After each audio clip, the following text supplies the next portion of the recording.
Oi, pessoal. Nesse dia 1º de maio, eu gostaria de trazer uma meditação que eu encontrei nesse livro a respeito de São José, uma vez que nesse ano de 2021 nós estamos no ano de São José. Esse livro de Armando Alexandre dos Santos, ele vem trazer algumas meditações sobre São José, sobre a devoção que tradicionalmente nós temos para com São José, o seu papel na Sagrada Família e até na missão de Jesus da nossa salvação. Então, nesse livro, no capítulo 2, ele tem um subtítulo cujo tema é Modelo dos Operários Cristãos. Aqui ele vem refletir um pouco sobre alguns títulos que nós damos para São José, que a igreja dá a São José. E ele vem trazer um texto de um bispo, arcebispo de Olinda e Recife, Dom Sebastião Leme da Silveira Sintra. Até mais tarde ele foi arcebispo do Rio de Janeiro, e cardeal. Essa carta, na verdade, ele vem trazer uma carta pastoral desse bispo. Essa carta que é de 1920, bem ali do finalzinho da Primeira Guerra. Então ele vem trazer essa carta falando e, digamos assim, até já tentando catequizar o seu povo, o seu rebanho, com relação ao espírito revolucionário do dia 1º de maio, o dia do trabalho. Então ele vem sim criticar todo esse lado do capitalismo, que uma vez sem Deus só pensa no lucro, nas riquezas desse mundo, e também nessa revolução proletária que também incentivada pelo comunismo, faz com que o povo se revolte contra essa ordem estabelecida da sociedade, também com visão às coisas materiais desse mundo. No texto, ele vem trazer um texto um tanto longo, que ele vem trazer algumas partes dele, e que é muito importante a gente meditar e trazer para a nossa vida hoje. Porque em 1920, quando se fala de comunismo, quando se fala de revolução, ali eles estavam muito ainda no contexto da revolução armada, da revolução pela digamos assim, pelos força do braço. E na nossa realidade atual, esse comunismo ainda continua reinante, mas um comunismo já adaptado, uma vez que essa revolta proletária por meio da força, ela não deu muito certo. Milhões e milhões de mortos lá na China, nós temos em Cuba, ditaduras na Venezuela. Então essa força armada, digamos, ela ficou muito digamos que ela não é um bom exemplo, uma vez que nós estamos numa sociedade em que preza muito pelo politicamente correto. Então, quanto mais eles conseguirem tamparem, o quanto mais eles conseguirem censurarem a divulgação dessas informações com relação à quantidade de mortos, à quantidade de violências que há nessas ditaduras comunistas, melhor para eles. Apesar disso ser um fato. Mas o que acontece hoje em dia é camuflar e esconder essa realidade triste dessa revolução armada. Então, o que vem implantado e o que se adaptou hoje é essa mudança. Em vez de ser uma revolução armada, uma revolução, digamos, física, da estrutura social, das relações de classes, agora eles tendem a ter uma revolução moral, a uma revolução de fato das consciências, que aí sim facilita essa mudança de sociedade. Então é por meio da consciência, por meio, digamos, da nossa moral, dessa ordem estabelecida na nossa vida de valores, é que eles agora tentam, mais uma vez, conseguir essa revolução, que os comunistas esperam que chegue um dia, de uma forma bem idealizada, uma sociedade perfeita, uma sociedade em que não vai haver conflitos, onde não vai haver misérias. Uma vez que as provas que temos até hoje do comunismo é que só gera miséria. E uma vez que nós cristãos sabemos que a natureza humana está arraigada pelo pecado, sempre haverá conflitos, sempre haverá a tristeza. E por isso mesmo, é por meio desse sofrimento diário que nós muitas vezes estamos submetidos, é que devemos nos converter ao Senhor. E só nele, aí sim, no céu, quando Cristo voltar no fim dos tempos, com nossos corpos ressuscitados, assim, poderemos sim habitar uma nova terra, um novo céu. Mas só depois quando Cristo quiser, não pelas forças de nossas mãos. Então que compreendamos isso. E ele vem trazer um texto muito bonito, que a gente recorra a São José, para que esse dia, 1º de maio, não seja um dia pagão, não seja comemorando um trabalho, digamos, pela força, porque o empregado, o operário, precisa ter um dia, ser exaltado diante dos homens, diante dos patrões, diante dos empregadores. Não, mas que São José nos ensine pelo seu exemplo e pela a sua intercessão, que nós precisamos da humildade de sim conhecer os nossos direitos e os nossos deveres, e uma vez cumprindo e pedindo e exigindo eles, nós nos santifiquemos, nós nos voltemos a Deus e não esqueçamos da nossa finalidade, que não é para este mundo, mas para o mundo vindouro. Então, Dom Sebastião ele começa: São José pertence à classe operária, mais do que a nenhuma outra. Tempo houve em que os trabalhadores do mundo cristão sabiam dar apreço à honra que lhes vem desse fato. Nas horas alegres de sua vida laboriosa, não se esqueciam nunca de pronunciar o nome do celestial patrono. E nas horas amargas, quando no recesso íntimo do lar gemiam os corações, lembravam-se dos exemplos e da proteção do santo operário, cuja imagem terníssima ali estava bem perto, a despertar pensamentos que consolam e animam. Fiéis à doutrina e aos ensinamentos de Jesus, tinham os operários convicção dos seus direitos e não refugavam o cumprimento dos deveres. Trabalhavam por sentimento de justiça e por injunção da vida, mas trabalhavam também por amor de Deus.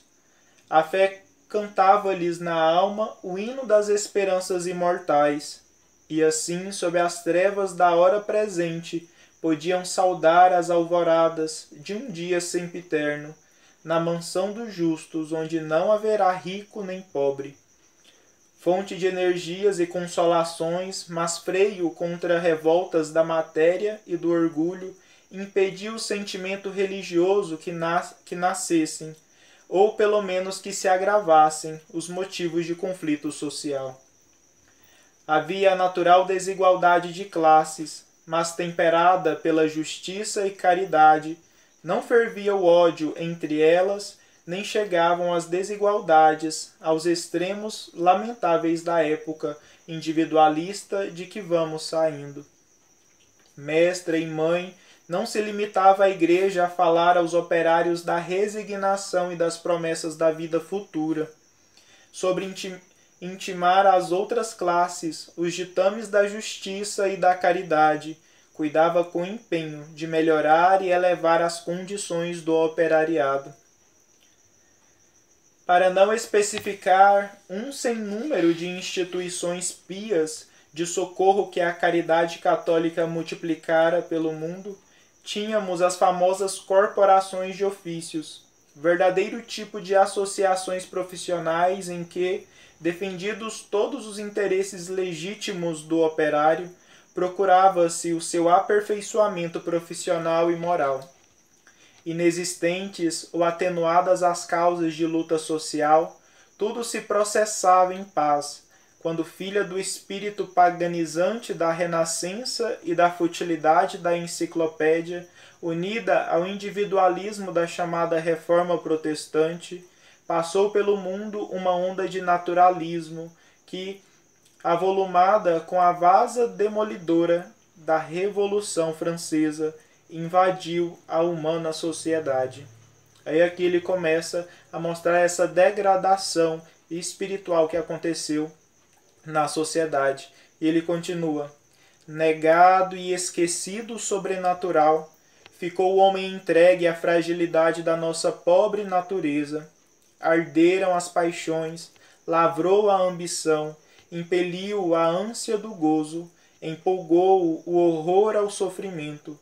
Uma vez que já não era necessário pensar no céu, chumbou-se na consciência humana o propósito de só tratar das coisas terrenas, e assim o rico sem fé passou a cuidar só de uma coisa, enriquecer-se mais e mais.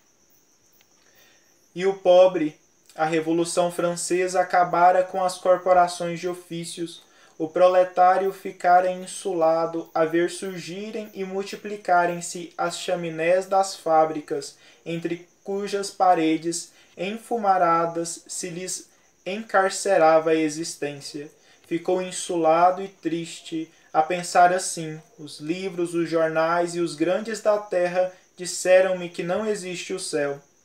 Já nas escolas ensinam aos meus filhos que Deus não existe, ou quando muito, que isso de Deus e religião são coisas de que as escolas e o Estado prescindem. Os governos, os sábios e os mestres devem ter sua razão. Eles nadam em dinheiro e nós morremos na miséria. E a turbamulta dos pobres começou a organizar a defesa da classe, mas já sem Deus nem religião. Multiplicaram-se as assembleias trovejantes de ira e cresceu cada vez mais a força da consciência da classe. Aqui ele narra o nascimento, né, dos sindicatos, com, digamos, esse intuito, digamos, com esse impulso de ira, de violência, de sempre gerar um conflito para requerer algo. Para cúmulo de desgraças, não faltou a exploração dos políticos aproveitadores, os quais, desfraudando a bandeira do socialismo partidário, criaram na mentalidade operária a visão falaz e enganadora de um mundo de fosforescências. Explodiu nesse ínterim a guerra, a Primeira Guerra Mundial, com extensão e duração nunca vistas. Com a guerra agravou-se a carestia da vida, o povo sentiu as agruras da fome. Outros poucos, relativamente à massa dos pobres, acumulavam riquezas inauditas. Era fatal que, extremadas as causas de conflito, reacendessem os ódios. Deflagrou, enfim, a reivindicação. Não existe Deus nem céu, dissestes vós? Pois então basta de sofrimentos e de opressões. Vós nos impondes a lei e a força em nome da maioria, não é? Pois bem, nós somos a maioria. Se da maioria nasce o direito, nós somos o direito. Se da maioria vem a força, nós somos a força. E nós o governo, a nós o mundo. Os vossos estadistas, os vossos políticos, os homens de letras, a vossa imprensa, a vossa escola, ensinaram que isso de Deus e de religião é coisa de que não se deve cuidar? Bem, nós aprendemos a lição. Já não queremos cuidar de nada disso, só nos importa o interesse material. Antes de mais nada, queremos ser proprietários como vós, e como vós ricos e senhores da situação. Hoje somos a força, amanhã seremos a guerra, depois a vitória, como na Rússia. Aqui ele narra a mentalidade daquele povo revolucionário, que via a Rússia, né, um país também que sofreu tanto, e tem cicatrizes ainda desse período socialista, dessa época, né, e que para eles era a coisa melhor do mundo, porque de fato a Rússia ainda estava no seu auge, mas as consequências, o fruto dessa árvore não foi boa. A história nos mostra isso. E continua: E avermelhando o céu de clarões sinistros, o bolchevismo serpejou em toda parte. De quem é a culpa? Do operariado? Não. Tiraram-lhe a alma, deixaram-lhe só o corpo. Ora, entre corpos que se chocam, o direito é do mais forte. Insensatos, nunca o mundo precisou tanto da atuação das forças espirituais. Felizmente para nós brasileiros, o operariado nacional não está contaminado pelo vírus do agnosticismo oficial, nem pelo ódio de classes que desagrega a sociedade europeia. Essencialmente cristãs, ordeiras e laboriosas, querem reivindicar os seus direitos às nossas classes proletárias. Querem-no e tê-lo-ão dentro da ordem, da lei e da paz. Aqui nessa época ele vem falar, né, que os brasileiros, o operariado brasileiro, ele não está encharcado, né, naquela época do agnosticismo que havia na Europa. Mas precisamos nos questionar, será que nós não estamos encharcados agora, não de um agnosticismo, mas de um relativismo? Uma vez lembra que desde o início, nossa meditação vai ocorrer com esse paralelo entre algo que antes era físico, agora vai passar numa questão moral, numa questão espiritual do homem. Isso muda. E nós não vivemos agora num relativismo moral, num relativismo espiritual. Continua. Distância enorme separa o nosso operariado da bandeira incendiada do anarquismo. Este quer impor as suas reivindicações pela guerra de classes. O nosso o quer dentro da harmonia e do amor. O comunismo sangrento pretende a aniquilação universal, sem Deus, nem religião, nem família, nem autoridade, nem propriedade. Encheram-lhe a alma de um sonho louco em que caminhassem para a terra da promissão, em que os operários gozariam e teriam dinheiro, sem necessidade de trabalhar. Daí o esforço para apressar o advento de uma república universal, sem pátrias nem fronteiras, sem a autoridade dos poderes públicos sobre o cidadão, sem a autoridade dos pais sobre os filhos, sem a de Deus sobre os homens. Essa República Universal hoje em dia é muito chamada de pátria grande. Ou seja, esse um só povo, uma só religião, uma só língua, um só sistema financeiro, isso tudo parece estar sendo aos poucos implementado. Lembra, antes era algo forçado, agora é algo que vai começar na mentalidade humana, para que ela naturalmente aceite, né, e de pouco a pouco já viva essa realidade. Mas uma realidade que a gente sabe, não é de liberdade. Mas sim, sempre haverá os ricos e sempre haverá os que nos mandarão. Sempre haverá aquele chefe. Por mais que seja um só governo. Por mais sim que nós tenhamos essa noção de pátria. Nossa, eu pertenço a uma pátria, uma só pátria. É já esse intuito de trazer o céu com a força humana para a terra. De fazer o céu aqui. É que nós conseguimos com a nossa própria força. E os frutos dessa árvore, dessa prepotência, dessa arrogância, não é bom. Esse fruto não é bom, pois essa árvore não é boa. Essa semente já não é boa. Tenhamos cuidado, muito cuidado, com o que nós permitimos e já vamos nos acostumando hoje em dia. Hoje em dia. Continua, são ideias que o operariado brasileiro repele.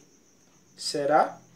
Será que o operariado atualmente brasileiro repele essas ideias? Essas submissões? Será que é refletido tudo que os brasileiros, né, a classe média, os pobres, nós... Será que é tudo refletido aquilo que nós obedecemos, que nós, digamos, sim, Senhor, tá bom, é isso mesmo? a gente tem que obedecer tal lei. Tudo isso é refletido, é posto naquilo que eu tinha colocado desde o início. Estou colocando a questão da moral, uma ordem moral, ou está havendo, sim, um desvirtuamento dessa ordem? Está havendo, sim, um conflito das consciências para que do conflito as pessoas já não compreendam mais o certo e o errado, o falso do verdadeiro, e sejam, sim, muito mais fácil manipuladas, sejam muito mais fáceis serem submissas. São ideias que o operariado brasileiro repele com náusea. Não podemos desconhecer, porém, que o perigo existe. É o da propaganda formidável que a irreligião e o internacionalismo desenvolvem. Não se deixem iludir os nossos homens de trabalho. O Brasil inteiro estará ao seu lado, dentro da ordem e da lei. Nós, da nossa parte, cumprindo o dever de pastor, aqui estamos a lembrar-lhes os ensinamentos da santa religião que dos nossos pais. Repetidas vezes lhes dirigiu o Santo Padre Bento XV a sua palavra autorizada. Ainda agora faz-lhes o chefe da Igreja admirável exortação, convidando-os com insistência a que estudem em São José o seu modelo adequado de vida e o venerem como especial padroeiro. Vida semelhante à dele levou este santo, deixando a todos nós a salutar lição de que não devemos pôr a felicidade na conquista dos bens deste mundo, onde peregrinos e viandantes não temos morada permanente.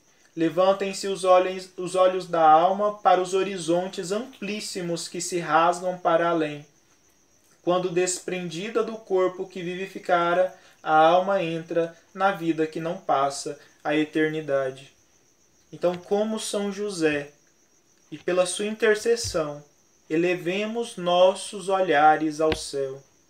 Como ele viveu na pobreza, que nós também saibamos viver na pobreza de espírito, na pobreza, sim, de vida.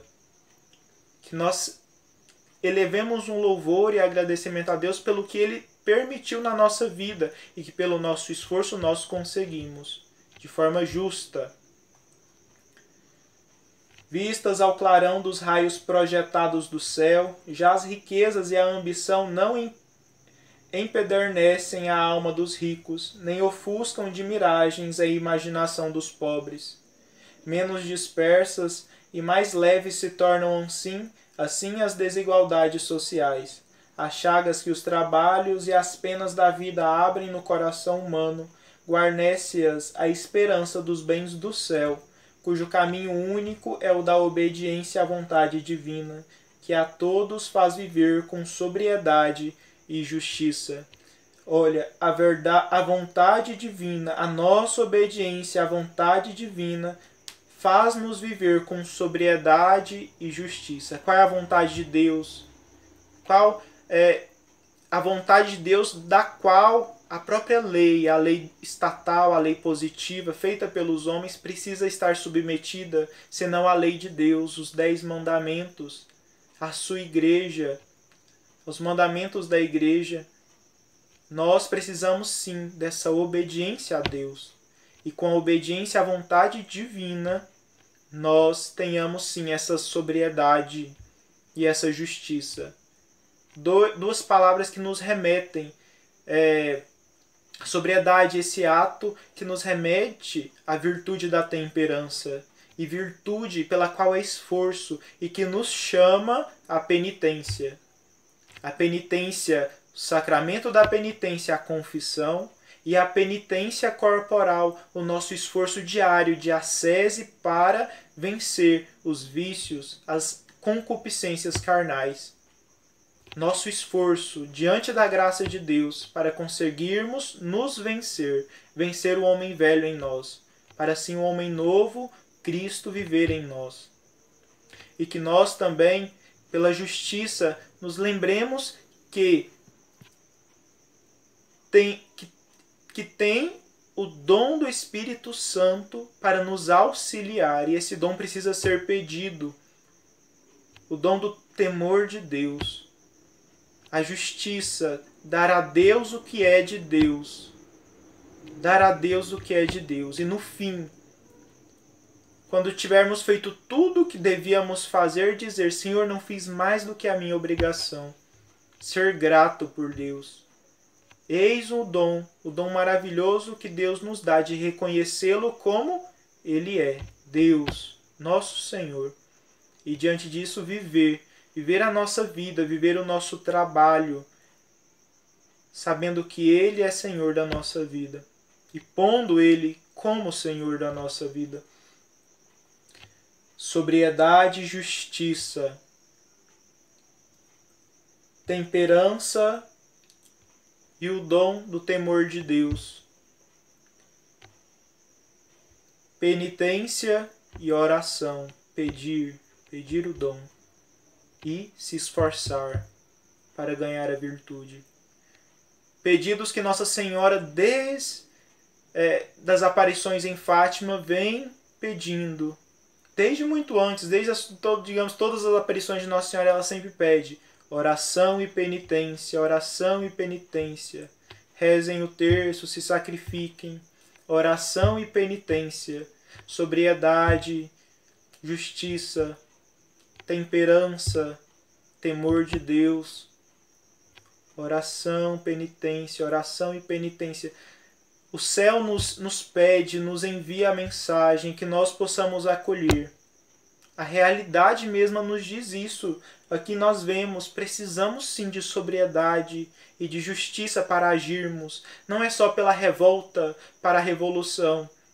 Não é só pelos ânimos aflorados que nós vamos conseguir melhorar segundo a nossa cabeça, e muitas vezes nem é segundo a nossa cabeça. Nós só somos massa de manobra para, digamos, realizar os desejos ou as ilusões de outras pessoas que nos dominam, que nos impulsionam a fazer algumas coisas. E coisas que muitas vezes são irracionais, são contra a nossa própria natureza. E hoje, voltando sempre na questão moral, na questão da ordem moral, dos valores cristãos, o que estão fazendo conosco para que nós aceitemos coisas que são contrárias à verdade de 2000 anos, a verdade, digamos, do bom senso humano, da própria natureza humana que pede a vida. Por que estamos aí calados diante do aborto?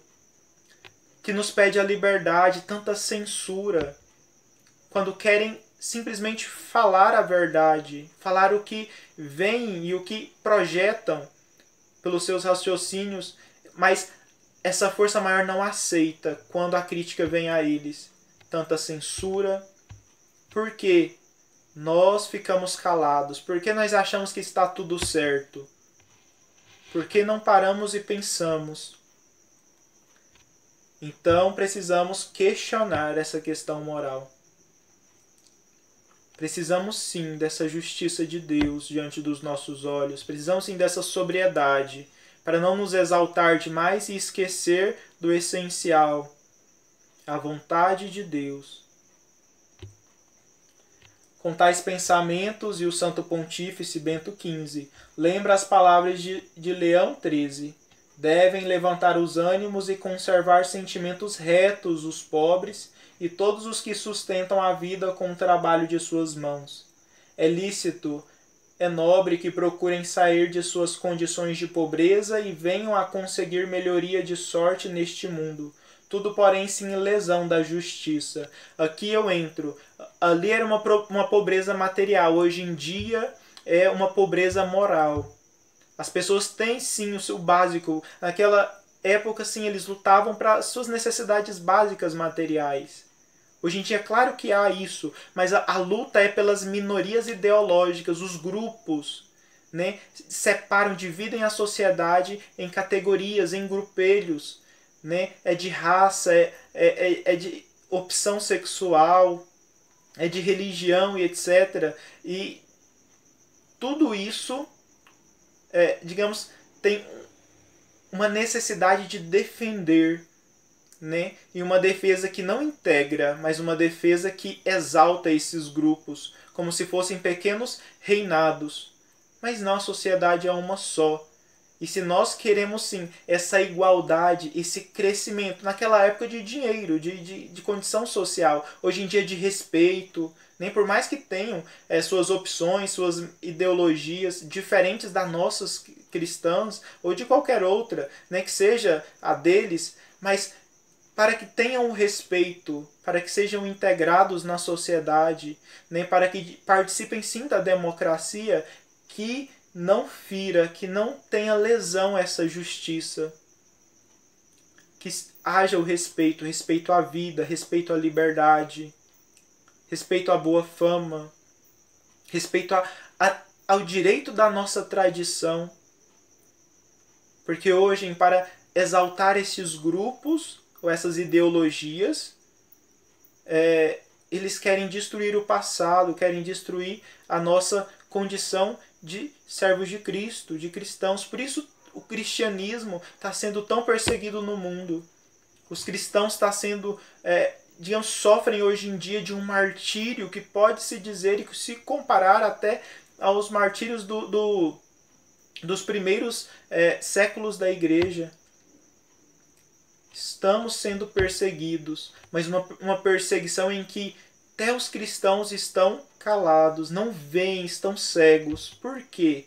Porque se acomodaram com essa mentalidade desse mundo. Eu tenho alimento, aí eu entro num relativismo. Eu não me esforço dentro da justiça para lutar e seguir uma moral reta. A moral que a igreja me ensina, mas eu prefiro o mais fácil. E quando vai de encontro comigo esse pedido de esforço para ser melhor, para ser bom, eu me revolto. Eu prefiro deixar a igreja, eu prefiro ser militante contra a igreja. Então precisamos entender todo esse contexto que nós vivemos hoje. Se quiserem ser prudentes, antes... Mas o que nem a justiça nem a razão permitem é que tentem subverter a ordem constituída, lançando mão de meios violentos. Loucuras são essas que produzem maiores males que os que pretendem sanar. Querem o respeito de tais e tais grupos e etc. Muitas vezes nem querem um respeito humano, porque de fato desrespeitam a humanidade do próximo, que não pertence ao grupo deles, né? Só querem um respeito à ideologia deles e querem absolutizar essa ideologia, né? E fogem, querem subverter a ordem moral que nós temos, que nós recebemos e que nós simplesmente queremos guardar como cristãos, e também uma violência moral. Quanto nossas crianças estão sendo violentadas. Essa ideologia de gênero que quer adentrar nas escolas e fazer com que crianças que nem pensam em sexo entrarem nesse mundo. Nesse mundo, digamos, livre, libertinado, em que as crianças podem escolher e fazer o que quiserem, para experiência, para conhecimento. A maior mentira, a maior violência contra a mente de uma criança, da inocência de uma criança. Em vez de levar os pequeninos a Cristo, que Ele mesmo que pede deixar vir a mim os pequeninos, negam Cristo e impregnam a mente deles de toda a leviandade humana. Mostram o caminho sem que eles estejam preparados para lutar contra os vícios, de uma vida, de uma liberdade desenfreada. Uma liberdade que pode fazer com que tantos sofram moralmente, na questão da venda do corpo, na questão do isolamento pela pornografia, que cheguem até ao suicídio. Continua Dom Sebastião: se quiserem ser prudentes, não devem os pobres fiar-se das promessas de revolucionários, mas antes confiar no exemplo e na proteção de São José, bem como no amor materno da Igreja.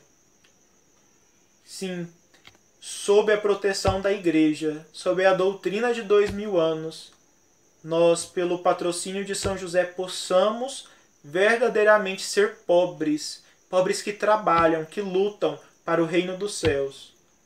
E não querer ser mais do que o seu Senhor, mas apenas no fim chegarmos e dizermos: Senhor, não fiz nada mais do que minha obrigação. Aos ricos e aos patrões, sabe ela falar de seus deveres. Sabe coibir-lhes os abusos, como sabe falar aos pobres, não somente de seus direitos, como também de seus deveres. A devoção a São José vem lembrar a uns e outros os princípios sobrenaturais que devem orientar a nossa vida. Sim, a Igreja sabe orientar, sim, esses ricos, esses patrões, que trazendo para a nossa, digamos, realidade atual, que não mais é uma questão trabalhista, mas uma questão moral, esses patrões talvez poderiam ser, de fato, esses que usam de pecados contra essas pessoas que participam ou que se integram nesses grupos ideológicos. Sim, não negamos que existe violência contra homossexuais, contra negros. Sim, há, mas a Igreja sabe sim orientar esses e tirá-los do pecado e mostrar-lhes o caminho para sair desse mal. Mostrar-lhes, dar a luz a eles para que compreendam que o que fazem é sim pecado. Mas não assumindo ideologias que fogem da doutrina da Igreja, muitas vezes querem destruir a própria doutrina da Igreja para defender essas pessoas que pertencem a esses grupos, né, ditos minoritários. Mas a Igreja sim orienta, a Igreja sabe, a doutrina da Igreja, ela sabe sim curar o pecador. Ela não acolhe o pecado contra, né, para que chegue a uma perfeição, para que a sociedade nesse mundo consiga ser melhor. Não, mas ela machuca, ela fere o pecador para curar a ferida da sua alma. E aí sim, o pecador chegará à sociedade perfeita. Aí sim, esse pecador convertido chegará ao céu. E sim, terá direito a habitar esse novo céu, essa nova terra. Aos operários de modo especial, vem pôr-lhes diante do coração um modelo perfeito e um poderoso advogado junto do trono de Deus. Se a todos protege São José, com quanta eficácia não há de proteger os que lutam pela vida na mesma classe social a que ele pertenceu, de operários, de membros de uma família. Não esquecemos a Sagrada Família de Nazaré, a qual São José protegeu, e nossas famílias estão sendo tão atacadas hoje em dia.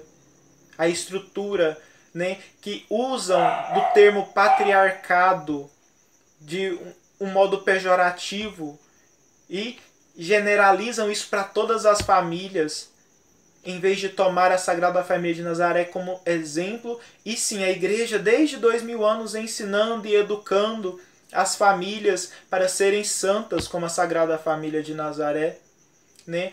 Hoje em dia querem destruir a família que Deus construiu, que Deus quis. E São José pode, como protetor, proteger as nossas famílias, proteger as nossas consciências, para que não aceitemos essas mentalidades que hoje em dia na sociedade nos são impostas.